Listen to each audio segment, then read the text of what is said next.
Age-related macular degeneration is one of the leading causes of blindness in the elderly population, affecting over 2 million people in the country.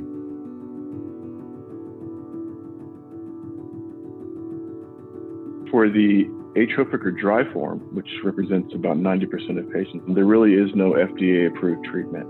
And so that's really characterized by this progressive degeneration or atrophy of the retina pigment epithelium.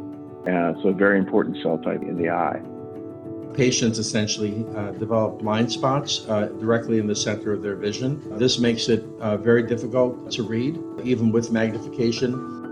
Driving becomes almost impossible in the late stages of the disease.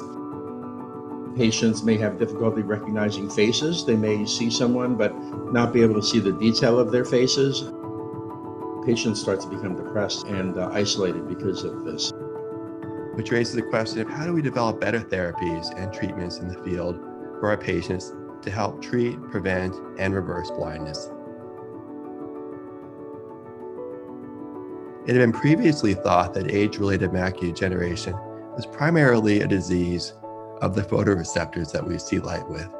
However, our research showed that it's actually the support cells of the retina, the glial cells, which we call glue, and the vascular cells, which were causing the damage. And this changed the paradigm of how to develop new treatments for the disease because it allowed us to pinpoint the exact cell types in which we should target with new therapeutics.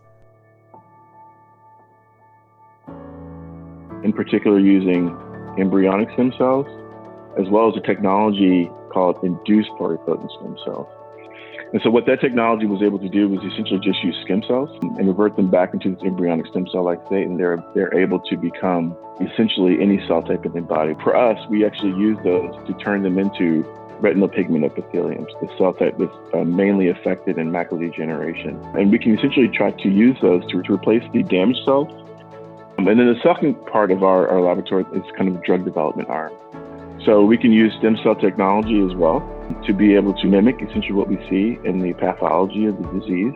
And we can identify potential drugs and other therapeutics that essentially can help to reverse the disease.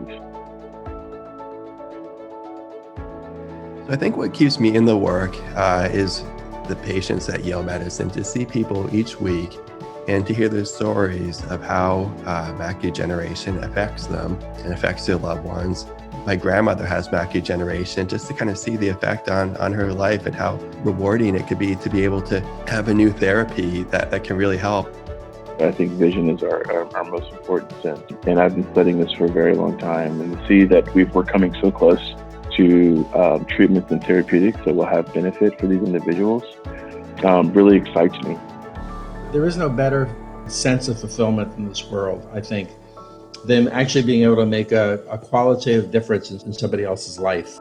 There are a variety of strategies available for the treatment of macular degeneration that were not present 10 years ago. And there's no doubt in my mind that 10 years from now we'll be saying the same thing, or even 5 years from now we'll be saying the same thing.